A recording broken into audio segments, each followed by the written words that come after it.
down. We the talk around town. Alex threw the ball to Smokey for a touchdown. It's fourth down and you don't really want no more. We've been winning from the door. You should check the scoreboard. Check the scoreboard. Welcome back to another episode of the Scoreboard NFL Week 11. We have a turbulent week behind us and hopefully another one coming up. Smokey, how are you doing? Oh, I am good. I am better than Patriots fans right now because it looks like the train has crashed there. I know it's hard for Patriots fans to get used to this because most of them, their entire life, they've been on top of the world and they are used to winning Super Bowls more than not. But here it is at their lowest point probably in 30 years or so, since probably before Drew Bledsoe, and they don't know how to deal with it. They're going crazy in New England and Patriots fan around the world. When you win that much, you get fans all around the world, and their whole Patriots nation or Patriots world is under siege right now, and they're probably looking for a new quarterback in the next draft. Still don't know if Bill Belichick is going to make it until the next draft season. Who knows? But yeah, right now the Patriots are in turmoil, and they're glad to have a week off because they don't want to take another loss right now. Oh, that is right for sure. They'll be looking for a whole lot more than just the quarterback. This whole offense needs revamping. Yeah. From me, on my side though, I want to get this one in as well. I'm better than Bills fans, which I imagine you don't like hearing, but man, you lost a couple pretty rough games this year. It's kind of creeping in to become this thing where you really mess up bad at the end of games.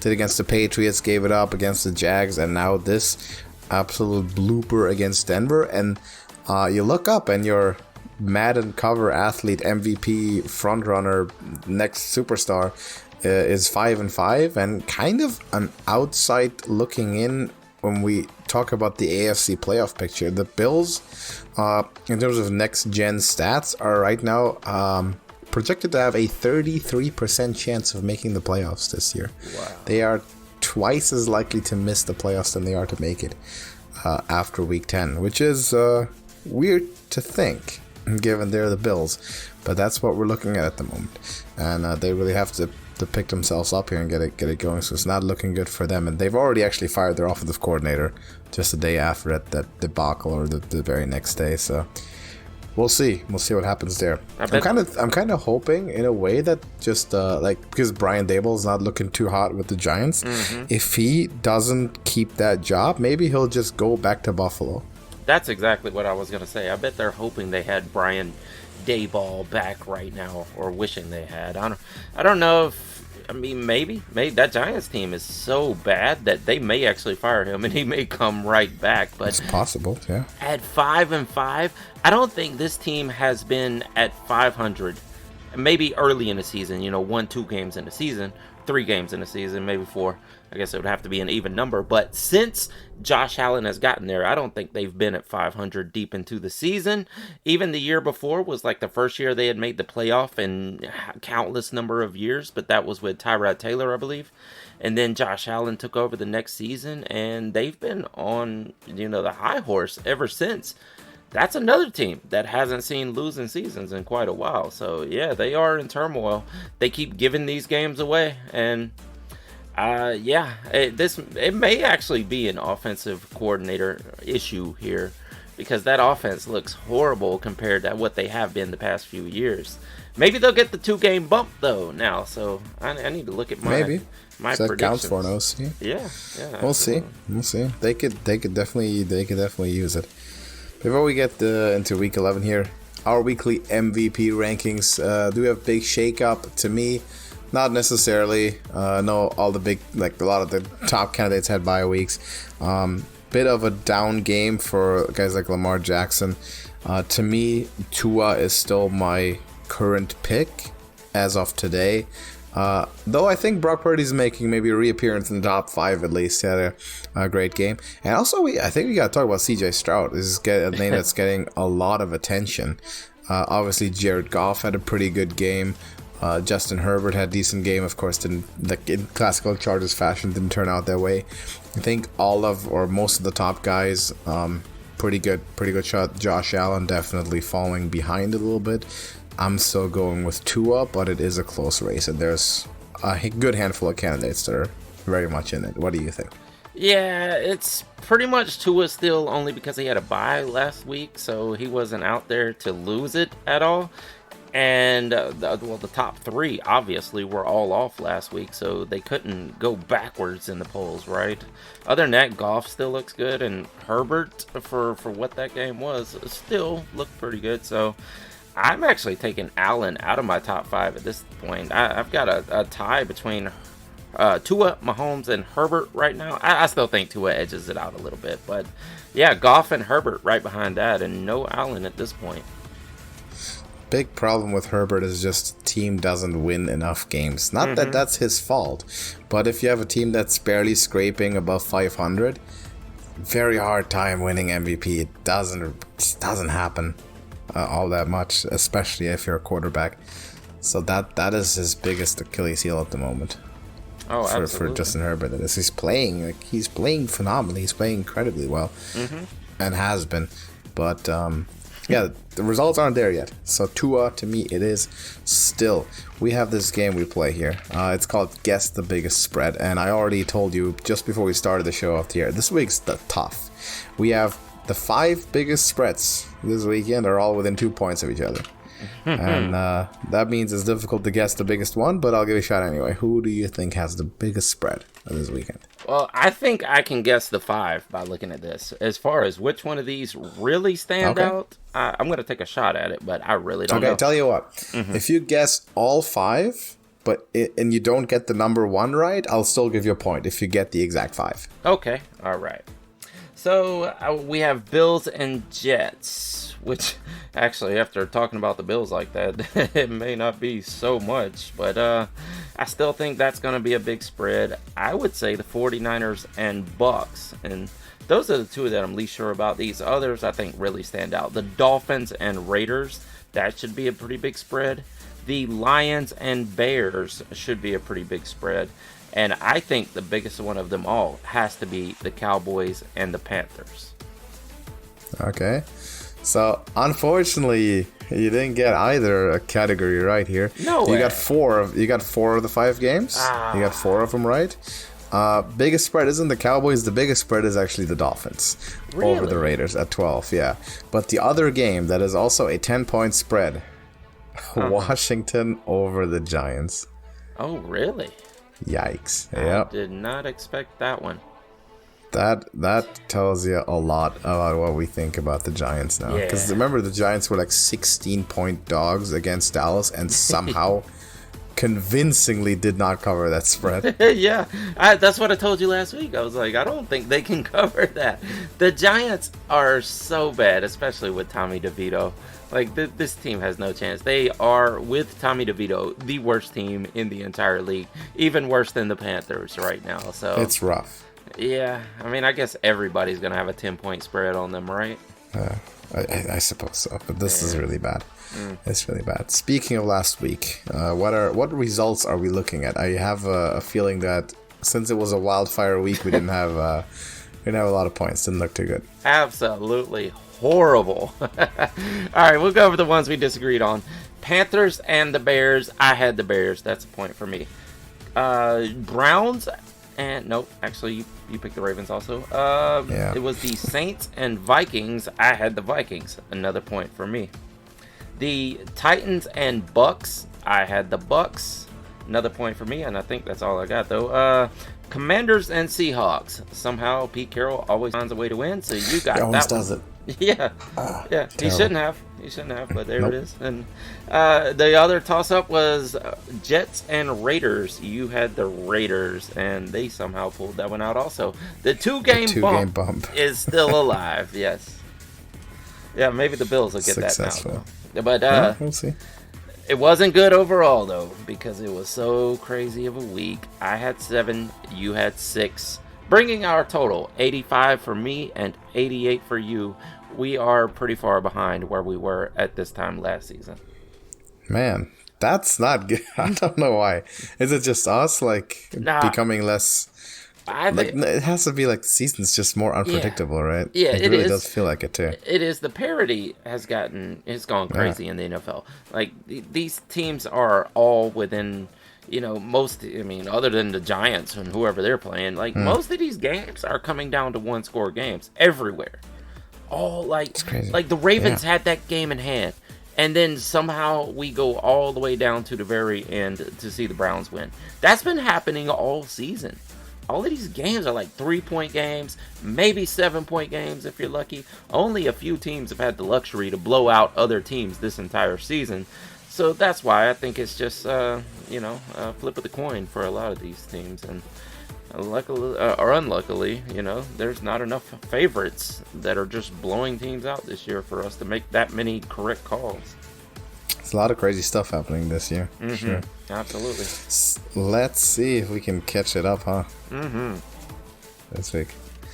So, we got... I think is it like divisional weekend or something? Because we have a lot of divisional games here. The way it looks, we have the Bengals and Ravens first on Thursday night. Yeah, this one's definitely divisional. Looking over it though, not all of them appear to be. Not all. Yeah, but a lot of them are. Bengals and Ravens. Both of these teams coming off of an upset loss. Yeah, I guess you would say that's an upset. They both should have won those games, and here they are. The Ravens, like I said, should have won that game. I don't know what happened to that defense at the very end, but Deshaun Watson came back, and that was a huge comeback. Man, I don't know if I feel worse about the Ravens because of that, though. Because they were killing teams. They were one of those few teams that was actually blowing out other teams. So, if anything, you had confidence that the Ravens are going to beat other teams. Especially teams like the Browns, which the Browns are no pushover, obviously. And the first half of that game showed you that the Ravens are a better team than the Browns, but something happened in the second half. That defense fell apart. It's top 5 defense. The Bengals, on the other hand, put up a ton of points, but lost to the rookie quarterback and the Texans. I don't know what to make of that, because I know that CJ Stroud is playing great. But should the Bengals be giving up 30 points to them?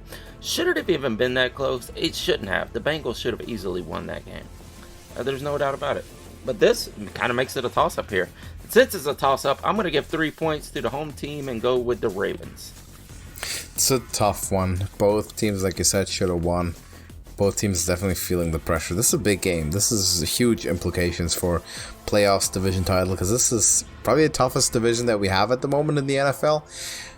I'm going to give this one to the Bengals. I'm going to say, cool Joe Burrow is back in this game, because he was great against the Texans.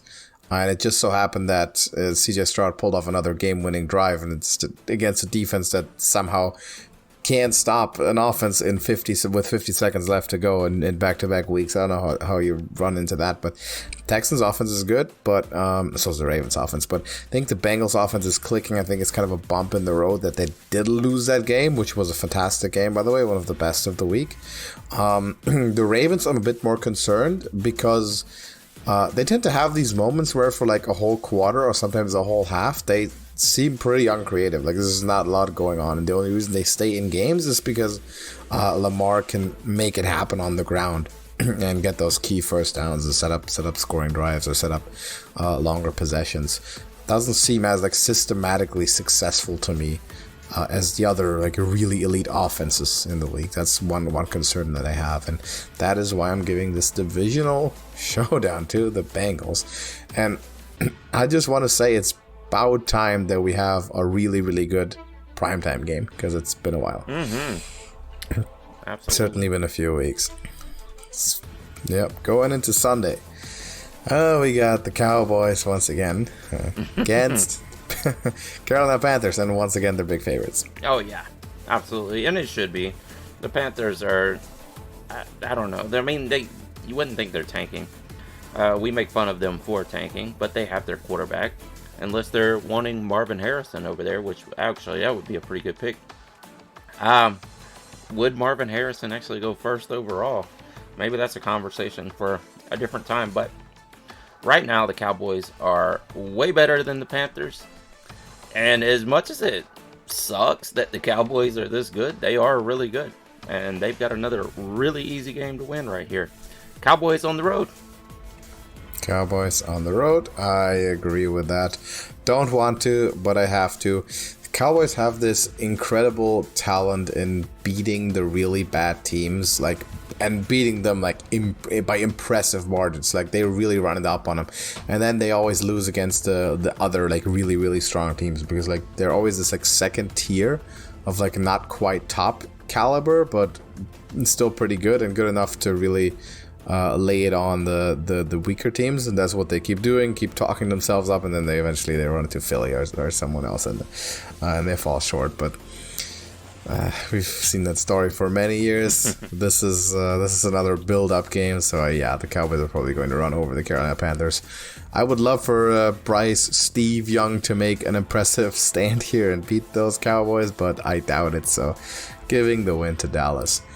We got the Steelers at the Browns. Oh, man. The Steelers kind of remind me of the Seahawks. They always find a way to win, but they win ugly. And they did that this past week also. The Packers, that was an ugly win, but they find a way to win. This is a tough game to pick because I feel like these teams are pretty much evenly matched. The records are pretty much even. Deshaun Watson is hurt. You can visually see him. He is really hurt when he's out there trying to throw the ball. But somehow he gets the job done. It's probably better than bringing in the backup at this point. PJ Walker, well, I guess he got a few wins also. So, I don't know. Maybe it's a lateral move if PJ Walker does have to come back in. And against the Steelers, it'd probably still be enough. I'm going to say Deshaun Watson's out there, though, even though he's hurting. And since it's at Cleveland, I will be taking the Browns. Yeah, this is what... The Browns are such an enigmatic team this season. You never know what you're going to get. It feels like they're better without Deshaun Watson for some reason so far historically. Defense been looking great. And the Steelers are kind of the exact same thing, where they have great defense and offense that can be high-powered, but not necessarily consistent. And both teams the formula is working for both teams. They're both winning games. Really tough one to pick. In this case, I'm gonna employ your usual strategy. I'm giving it to the home team. I'm giving it to Cleveland. Not that I'm not rooting for the Steelers to win this one. Yeah. Because they're an incredibly interesting team that I would love to see in the playoffs and see what they can do. But I'm giving it to the Browns with the better defense. I think they'll have good matchups to shut down the Steelers' threats down the field. And forcing the Steelers to consistently run the ball is definitely puts them behind the 8-ball a little bit. So I think Browns win with the defense here. Bears and the Lions. Hear me out here. Oh no. If Justin Fields comes back, this is going to be a close game. I really believe it. I know the Lions are really good right now.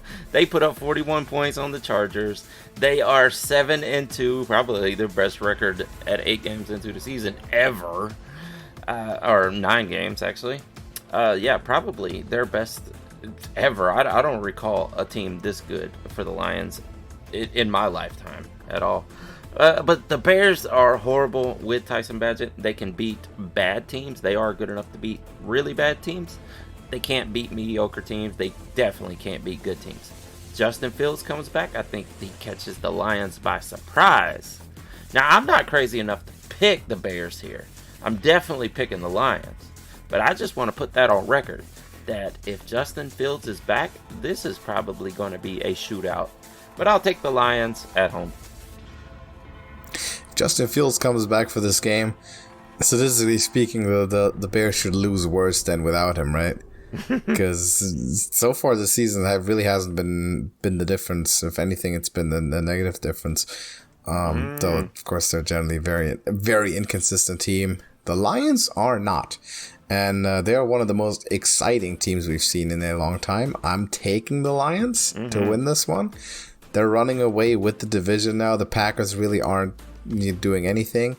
Minnesota, they have somehow conned themselves into convincing winning record and are on playoff pace, but I just don't believe it at all. Even though I do have new fuel for the purple red-ish Super Bowl conspiracy, if you want to get into that.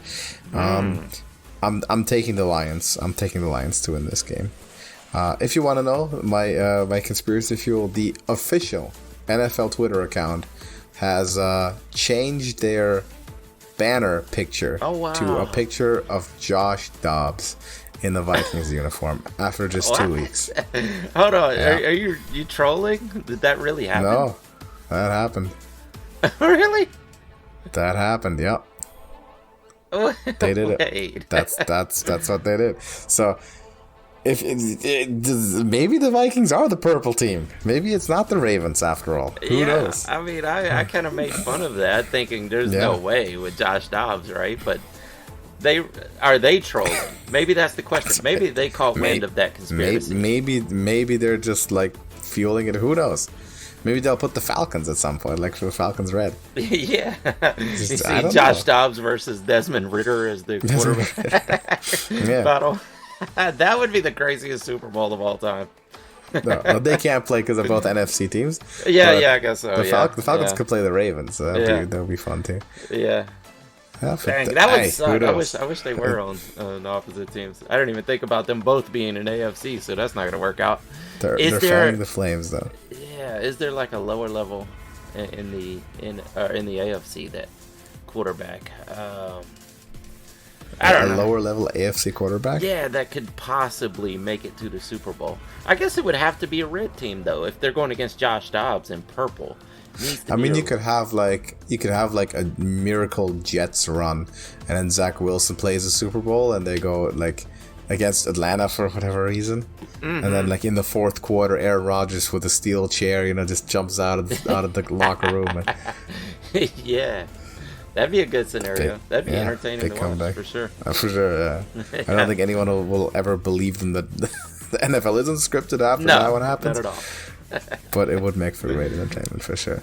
But yeah, that's the Vikings right now. Looking pretty good. And they're coming up later, by the way. We'll talk about them when we get there. We have the Chargers here at Green Bay this week. Yeah, man, I think the Packers are pretty much done. I've been wondering, you think they replace Jordan Love at the end of this season? Because he's had phenomenal quarters. He hasn't had one good game this entire season.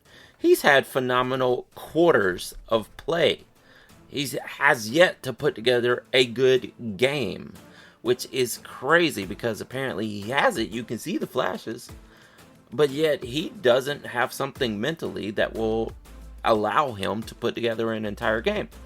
They may replace him. I don't know. I don't know if he gets another season. He's been in the league. This is his fourth season. I know he's only starting this year, but this is his fourth season in the league. He should be able to put something together by now. On the other side, the Chargers are phenomenal in a loss. That's a high-powered offense. It was good to see the rookie wide receiver out there putting in work with some of the other guys injured. But, there's no contest. The Chargers should easily win this one. But it is the Chargers, so maybe not. But I'll go with the Chargers on the road. Yeah, Chargers always find fun and interesting ways of throwing games away. But you're right.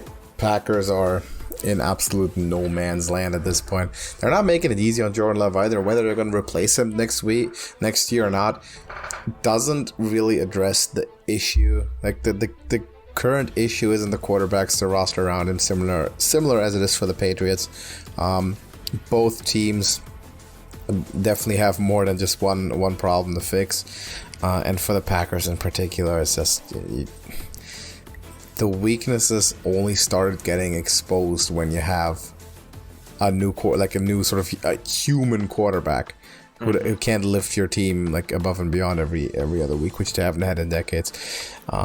And that's why I think this might actually be quite a long drawn out issue until the entire front office realizes what happened and what needs to happen. But that's the point. The Packers aren't going to win this one. I think they're looking pretty rough, looking pretty bad. Chargers need absolutely every win they can get in the playoff race.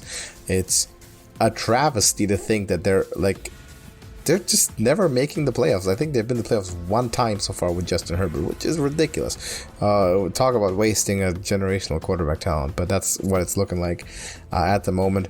Chargers have to win this one, must-win game. If they lose this, I think they're really, really falling behind, and their playoff chances are going to be minimal. So this is a must-win, and I think the Chargers will get it done on the backs of their offense against the Packers, though they are only 3-point favorites. So even the bookmakers do not believe in the Chargers very much. Cardinals and the Texans. Listen, the Falcons are not on this slate, so I want to use this point right here just to express how much I don't like Arthur Smith. I am over Arthur Smith right now. The Cardinals won that game because of Arthur Smith. And we saw him, forcing Taylor Heineke to start. Once again, Taylor Heineke was awful in that game. Desmond Ridder came back and almost had the juice to win. He didn't come out and play Patrick Mahomes level, but he was playing really good. He should be the starter. I don't know why Taylor Heineke was the starter at all in the first place. It wasn't a concussion like he tried to claim it is. Anyway, the Cardinals won because Kyler Murray came back. It would have been nice to play against their backup. That would have been a much easier game. But here we are. Falcons take another L, and the Cardinals get a win for the second time this season. Is this going to continue? Because the Texans are really tough, and they are actually beating good teams. By all means, the Texans should not be this good, but here we are. CJ Stroud looks legit, and I think he's only going to get better. This guy might be the next Patrick Mahomes for all we know. I mean, he's a wonderful passer, and he can use his legs when he needs to. Therefore, I'm going to say that Kyler Murray and the Cardinals, that was kind of a fluke, and it was only because you're playing the Falcons, right? I'm going to leave the momentum behind the Texans here and take them at home. Yeah, CJ Stroud's looking amazing. I think definitely not what we expected, given where this team was at, but he is definitely doing a great job. I think he is in line to win Offensive Rookie of the Year at this point, over the running backs, over the big name receivers that we've seen. He's doing everything he's asked for, and more with those comeback wins. Texans actually the winning record at this point, and a good chance to make the playoffs and to actually compete for this division. If Jacksonville has more showings like they did last week, surely this is not done. This isn't over. So this is an open division, and the Texans are going to win another one here because the Cardinals aren't very good. And as for the Falcons, I'm also mad at Arthur Smith for making everyone think that Kyler Murray is still a serviceable quarterback. After all we've seen. But that's besides the point. Texas will take care of that. Houston wins here against Arizona. Don't have a doubt about that. Cardinals are going to pick a quarterback, I'm assuming, next year. But, don't make Kyler Murray look better than he is. Titans and Jaguars. Man, speaking of Jekyll and Hyde, the Jaguars got stomped out by the 49ers. They are better than that. The way they played in that game was god-awful. They are a way better team than that. And I do not want to see that again, Jaguars. You hear me? I don't want to see any more performances like that again for the rest of the season. You're supposed to be better than that. Look at your record. You are better than that. Yeah, that was horrible. Maybe the 49ers defense is just that good after being really bad for 3 straight games. But they regrouped. Either way, the Titans, I think this might be tank time for the Titans. Yeah, Will Levis might be your quarterback of the future. He's putting up flashes too. He's kind of like a Desmond Ridder, where you can see the greatness at times, but he's just not ready to win a ton of games. Jaguars, this is a get-right game. You need this divisional matchup. I'll take the Jaguars at home. You said it. Jaguars to get it right. They are better than what they showed last week. I'm not going to say I'm complaining about how they played last week. It's perfectly fine by me, but yes, they're a better team than that. And Trevor Lawrence is a better quarterback than that. Doug Peterson's a better coach than that. The whole team definitely did not show up, didn't come out of the bye week right. And this one, they get another home game, this time against a divisional rival who they are on paper outclass, and I think we're going to see that manifest on the field. Given that this team should be feeling the urgency, seeing what the Texans are doing, you don't want to let this come down to a week 16, 17, 18 when you have to play divisional games and anything can happen. So Jaguars are going to take care of business here against the Tennessee Titans and win it. Raiders and the Dolphins, and we already know the spread of this one. Yeah, huge apparently. Well, 12 points. Good news for the Dolphins. This is pretty simple, right? The Dolphins, they say, can't win against elite teams. Luckily, the Raiders are nowhere near elite. Also, the 2-game bump is officially over, so it's time for the Raiders to go back to losing again. The Dolphins blow out really bad teams. We've seen it so many times. This is going to happen again. Dolphins will blow out the Raiders at home. I feel like sometimes it really seems like this 2-game bump thing it conveniently happens that a coach gets fired and the next 2 games are against scrubs, right? Yeah. Like they fire him, and of course they're playing the Jets and Giants. Yeah. And if they fired him a week later, the 2-game bump would have involved the Dolphins. And we're talking about a very different situation, but it happened again. So what can we do? Yeah, this is Dolphins. I think they are going to win this one. Weeks with the rest. Of course, they played in Germany before them. Didn't look great in the first half. They were horrible in the first half. Didn't show up at all against Kansas City, but made it a close game in the second half. Didn't quite turn out though, but they're a great offense. So Miami going to win. The magic has worn off, I would assume, for the Raiders. So the Dolphins take this one. Giants and the Washingtons. Well, the Washingtons let me down because they are. I know. The final score didn't point this out. They are a better team than the Seahawks. I still believe that. They were on the road in Seattle, and they took it to the Seahawks, but Pete Carroll always finds a way to win. That's just life, I guess. But right here, the Giants may be the worst team in the league. It's going to be absolutely easy, even with your picked-apart defense, to pick apart Tommy DeVito. This should be no contest. Don't let me down, Commanders. Commanders at home. Yes, I do agree with that one as well. Given what the Giants have delivered, just unacceptable football they've been playing. Commanders are looking pretty good. Even though they traded away their whole pass rush, they're still in the running. The offense is still fine. Sam Howell, I believe, leads the league in passing yards. Some stat like that. Some stat I saw, which is it's crazy. But this offense has consistently been performing, and give them some of the games that they lost narrowly, like for example against Seattle, turn those into wins, and they are very much in it. So this is a team that's on the cusp. Maybe the talent isn't quite there, but given that this is the Giants and they're completely bottom of the barrel, Commanders win at home should not be a very problematic game for them. Bucks and Niners. I just had to look that up, man. Sam Howell, 2,783 yards. He is number one, followed by C.J. Stroud at 2,626 passing yards. Above Josh Allen, above Tua, above Patrick Mahomes, and Jared Goff. That's pretty amazing. The Bucks and the 49ers, the battle of the red guys.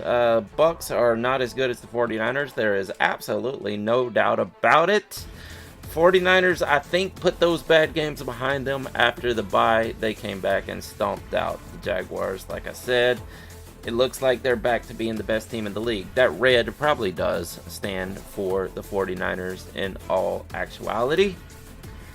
I take the 49ers at home. I wouldn't mind it. I wouldn't mind if that were the case. I bet. Yeah, I'm feeling it too. After that one, that game really needed to happen against Jacksonville. That is the best possible thing that could have happened. After bye week come back, outclass a very strong team in Jacksonville, like they outclassed a very good team in Dallas as well.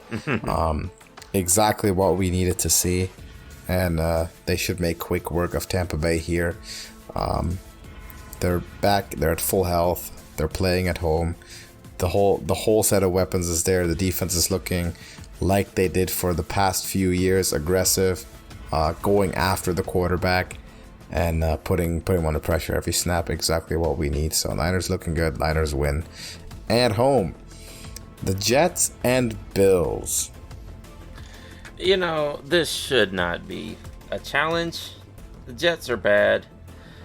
They've had some decent games since Aaron Rodgers left, but they're not good. They're getting worse as the season goes along. Unfortunately, so are the Bills. The Bills should easily win this one. I just don't know if I have that much faith in them anymore at this point in time. Their defense has to step up here. You know the Jets' defense is going to be good. That's all they have going for them. Their offense is absolutely horrid. But the Bills should win this one. They are at home. Let's go, Bills. Win this one at home. You think they should win this one, right? Yeah. But the way they looked last week against Denver, which is not by any means a better team than the Jets. And remember what happened last time they played the Jets. Week 1, opening night, Aaron Rodgers is out on the first drive, and they still lose that game because they scored 10 points and got beat by Zach Wilson. This is not easy. This is not easy, man. I know that the Bills are 7-point favorites in this, and they are at home. But this is a tough one. I'm giving it to them for being at home, but not because I'm convinced that they are the better team. Or they are, but I'm not convinced that they are currently playing like the better team, because they aren't. And the Jets have been playing above expectations, given that Aaron Rodgers has been out for this season. The Bills are definitely playing below expectations. A lot of things can happen when two teams like that meet, especially within division.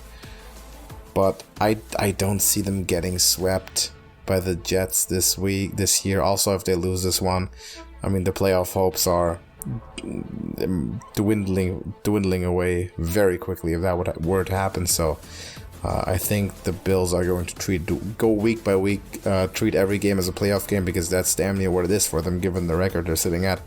And they're going to win this one against the Jets. But God protect us if they don't, because we'll have some issues next week. That's for sure. Seahawks and the Rams.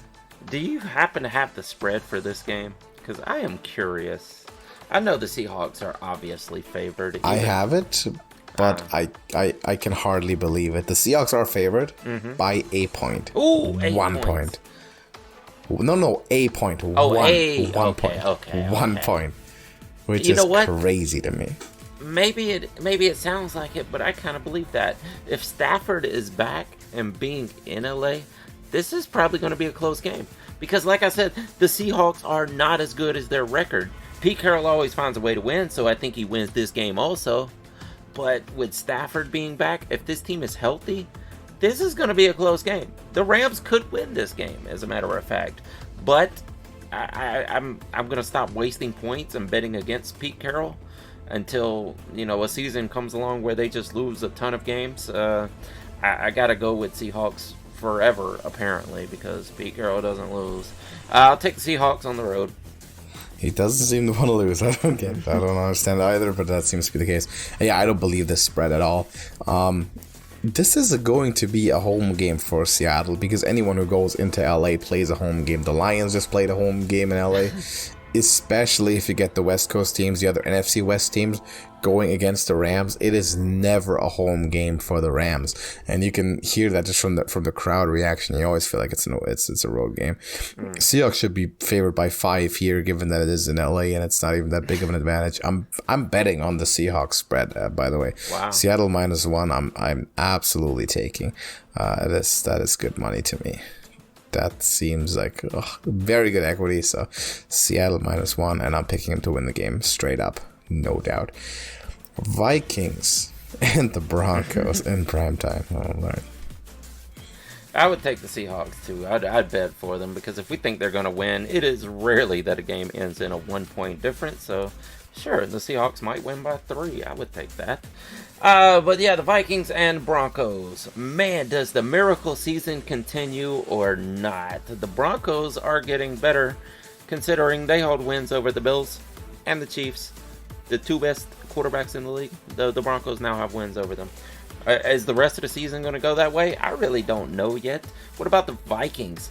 Is that miracle season with Josh Dobbs going to continue? Dude, this is a hard pick because of that. I know most people are going with the Vikings. I bet the Vikings would be favored, even though it's in Denver. I'm guessing the Vikings are favored in this just because of the luck they've had recently. But I am going to flip the script. I will be taking the Broncos at home. Wow. Okay. What made you do that? I don't understand. Explain. I think they're getting better. I do. And the Vikings' luck can't last forever, right? Like, they're not going to just win out with Josh Dobbs. Like, they've gotten lucky so far. Like, I get it. It's fun to cheer them on because of the bad luck they had, and they're still winning somehow. It's very fun to cheer them on, but it can't last forever. This is in Denver. I think the Broncos win this. Wow, okay. I guess I'll take the Vikings. Yeah. And hopefully the point. I mean, the NFL is clearly hyping up Josh Dobbs and the Vikings, and for good reason. I mean, he came in barely knowing the playbook and just ripped off back-to-back wins in like miraculous fashion. So, yeah, I'm going Minnesota. I think the Broncos are not really that good at all. They've had the occasional like fluky win. I mean, they were doing everything to lose, right? They missed the damn field goal and they had 12 people on the field. Like, something that should never ever happen. And that's happened a couple times. They came close to completing that Hail Mary. Like excruciating close to completing the Hail Mary in what was like the first or second game of the season. It was early on. But nah, I don't think the Broncos are that good. Vikings still looking fine. In fact, the Vikings, the Broncos are getting home favorite here. They're 2.5 point favorites, and I'm gladly betting on the Vikings plus 2.5.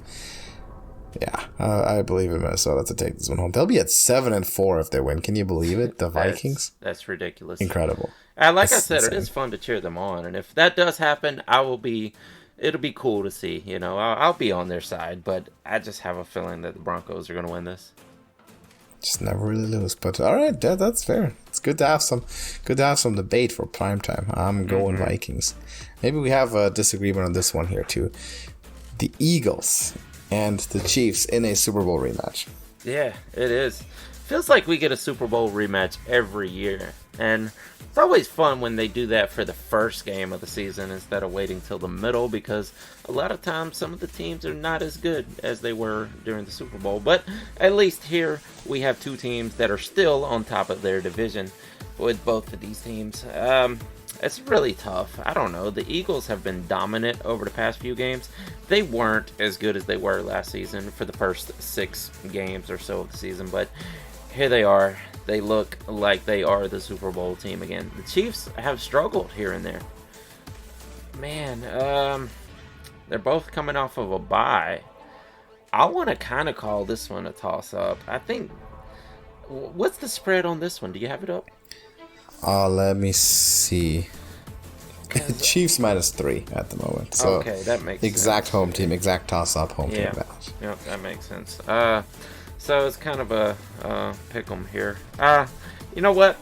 I'm going to say that the Eagles can't win them all, and the Chiefs pull this one out at home.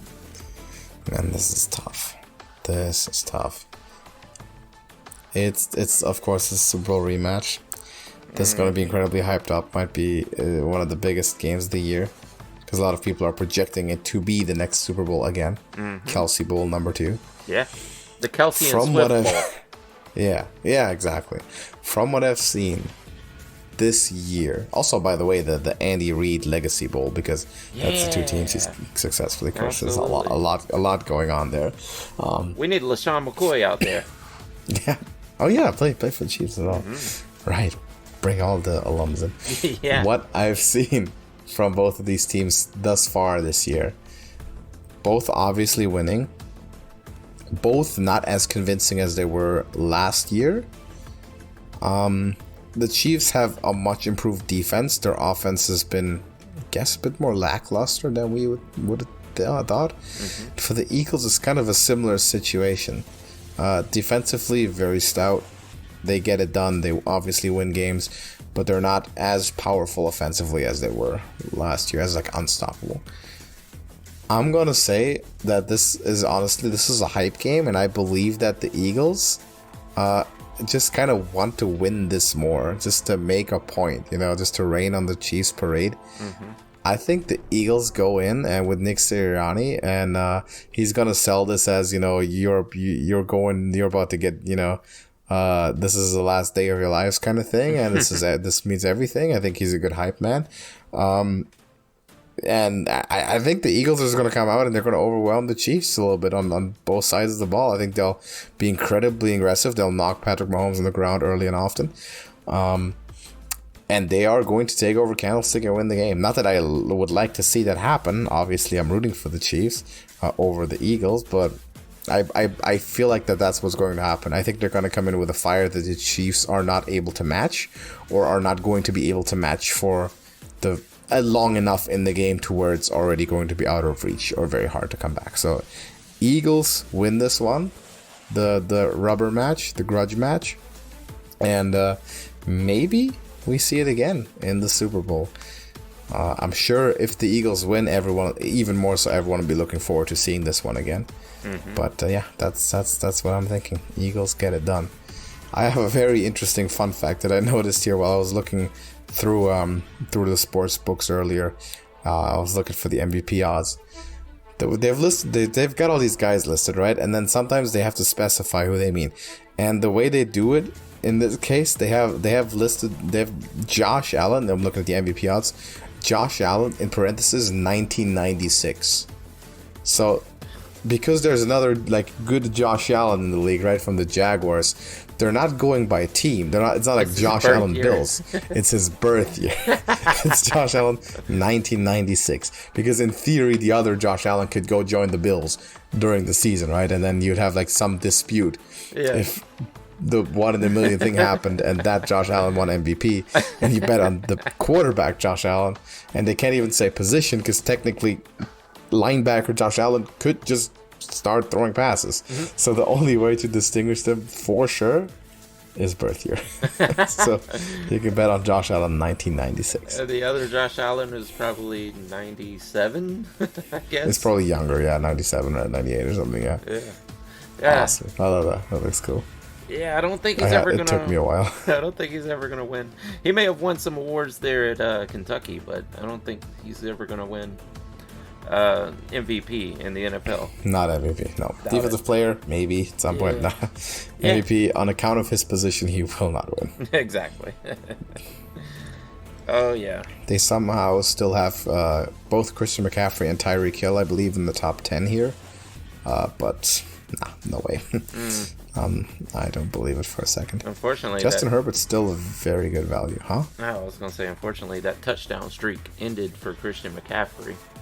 Yeah. If he could have kept that up, though, maybe. That would be crazy. Maybe. But he did hit the record, though. He did hit the record 2 weeks ago. So that's all right. He can just restart now. He'll start again. Yeah. See if he put another one on it this time. Make it 18. You think? I don't know. Let's see. If he pulled that streak off all over again, he might be the greatest running back of all time. Like LaDainian Tomlinson, Emmitt Smith, all these guys, he might be the greatest of all time. That's like, he does that again, we're talking Hall of Fame for sure. Yeah. Oh, absolutely. Definitely. Mm-hmm. I wouldn't mind it. Just get a consistent touchdown of him every single week. Why not? I'll take it. Mm-hmm. I'll take it. Let's do a traditional thing here. Talk about college for just a second before we go out.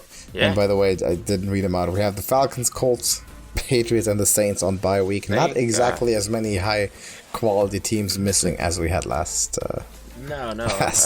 Fantasy players can stop complaining now because we're not missing the top 3 out of the top 5 quarterbacks this week. It's not a whole lot. Mm-hmm. Not a whole lot of issues. Are you still on the Georgia train? Oh, yes. Absolutely. Jesus Christ. They stomped out Ole Miss so bad. Like, I was feeling bad. Jackson Dart got beat up so bad in that game. I think he hurt his wrist, and he got dang near knocked out stone cold right there on the field for trying to run the ball, trying to pull a Josh Allen instead of sliding or running out of bounds. He thought he could run into a guy like Amarius Mims, who's got 300 pounds, 6'6", whatever he is. You can't run over that guy. So there you are, out cold on the field, and it is what it is. Your team got beat horribly. Georgia proved they are the number 1 team in the nation, according to AP, but CFP still going with Ohio State, from what I understand, which makes no sense. Yeah, I would agree with that. Ohio State, the AP rankings, Ohio State has a single vote to Georgia's 54. That makes sense, yeah. That kind of tells the story. How long? No, I agree. How long before the people stop voting for Michigan, though? Because this cheating scandal is getting bigger and bigger. Is it though? But like, it's kind of been treading water for a month, right? Like, as far as I'm aware, no one's proven anything. It's just people keep bringing it up. That's proven. The Big Ten has already came out and suspended Harbaugh for the rest of the season. Or at least the regular season. I mean, it's still Big Ten, and they know that's probably their best shot at the playoffs. So they don't want to. Really, though? They don't want to do a lot, so they gave him 3-game suspension.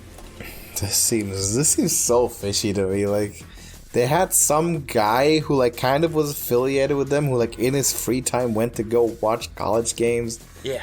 He was. I mean, have you seen the videos though? He was officially employed by the team. There's no doubt about that. Yeah. Harbaugh says he didn't know this was happening, but that's a lie. There is video evidence of him standing on the sideline at Big Ten opponent games wearing their outfits. Like, I got on Central Michigan's outfit. I've got on Michigan State's outfit.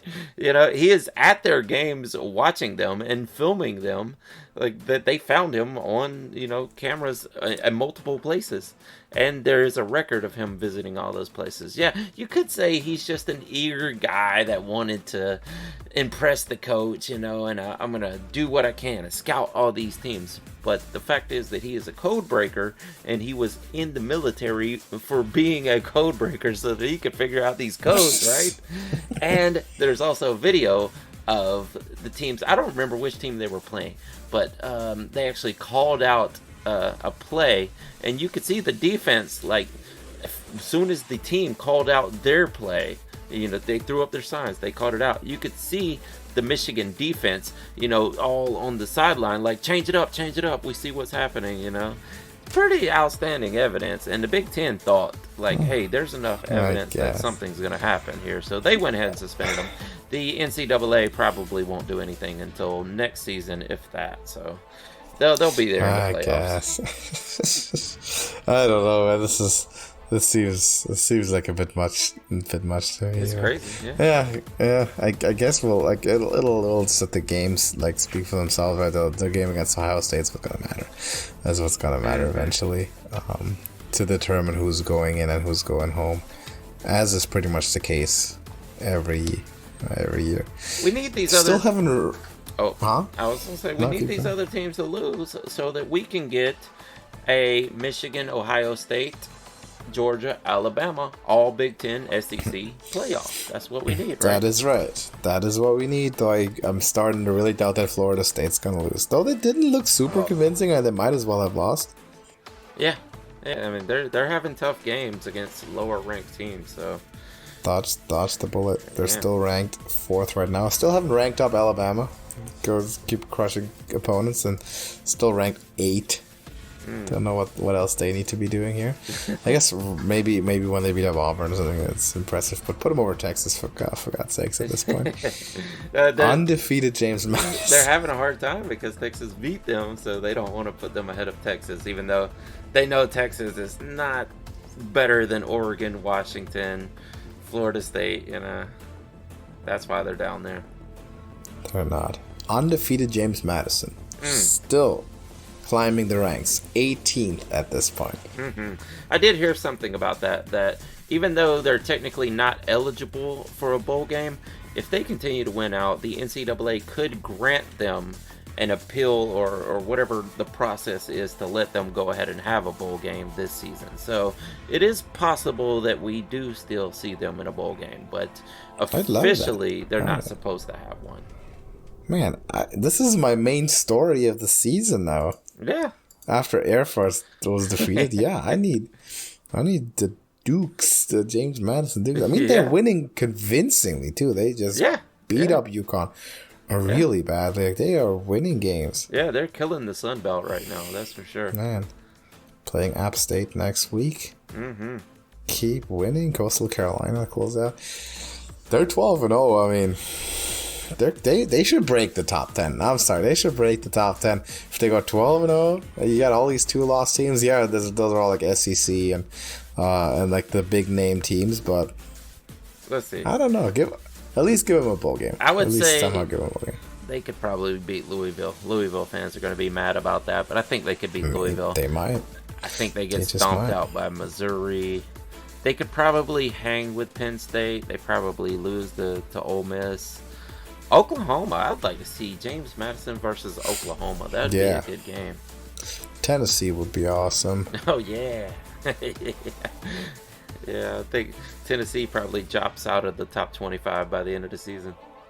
They're 20-21 right now. After that kind of loss. Yeah. That was bad. And Missouri's looking good, but still. And they're playing Georgia next, by the way, right, Tennessee? Yeah, Tennessee is, yeah. Okay, great. So it's in Tennessee, but they just got stomped out by Missouri. Yeah. Don't think you have to be too scared of that. Yeah. No, not as tough as it looked like it might be earlier in the season. Nope. Not really. Yeah. Well, yeah, Georgia on top. I do agree with that. Still need to find a way to get Bama in. Win out. Someone has to lose. Washington's got to lose somehow. Mm-hmm. And then get Bama in over Ohio State. Or Michigan. Wow, yeah. I mean, two of those teams are going to take a loss unless Washington wins the entire Pac-12. But I think if they beat Oregon, then it's set in stone. Right? You have Georgia, you'll have the Michigan-Ohio State winner, FSU, and Washington. They're going to be in. Yeah, that's how it'll happen. Nothing you can do about it because they're all undefeated. But I just don't think Washington is as good as Oregon. I think Oregon wins the Pac-12, and that's going to throw the whole thing into turmoil if Florida State doesn't lose also. I would love nothing more than that for that to happen. I mean, I'll say this: they're playing Oregon State, and Oregon State's ranked 10th at this point. They've been on the up and up. Mm-hmm. They're good. This is not an easy game. This is by no means a gimme. Yeah, they could absolutely lose this, no doubt. They've beaten some reputable names this year. Mm-hmm. Yeah, and that might be their loss because they've been winning really close games also. A lot like Florida State. Those two teams I don't see as good enough to be 4-5, even though they're undefeated. I don't think they're as good as their record. And Florida State and Washington? Yeah, Florida State and Washington. Like, I get it. That Washington has a phenomenal quarterback. There's no doubt about that. Florida State is just, I don't want to call them frauds, but they're not as good as the teams around them. I think they lose to Washington. I think Oregon beats them by 30. Ohio State beats them by 30. Like, Florida State, if they make it to the playoffs, it's going to be one of those Oklahoma first-round beatdowns, or where you're like, yay, you made it, but here's your 40-point beatdown. Now go back home. It's going to be one of those type deals. I mean, if Washington wins against Oregon twice, you got to kind of give it to them. Yeah. They're going to make it in. Yeah, absolutely. But my hope is still they don't, of course, because I do like Oregon better. Mm-hmm. Let's see. Yep. See what happens. But James Madison needs a bowl game. Start the petition. Yeah. They win out. They need a bowl game. I need to see them play. Yeah, absolutely. Put them against an SEC team or something. Yeah. I'd like to see it. A New Year's Six Bowl for James Madison. That's a good idea. That's all I want. Absolutely. All right, I think we're done for today here. We got the NFL covered. We got college covered. Let us know to the viewers what you think about these NFL games in the comments. Maybe disagree on some of our predictions. And who's your current MVP, of course. What's your? I'm mainly curious about this Kelsey Bowl thing. What's your pick on this one? Like the Eagles Chiefs thing. I have a feeling that this could be like if you asked 100,000 people, it'll be pretty close to 50-50 split on who's going to win this one. So I'm curious on hearing some opinions there. You can also go vote for your favorite to win the MVP as you can every week on the channel page. Let us know who you think that's going to be. Other than that, we will see you in the next one. Deuces.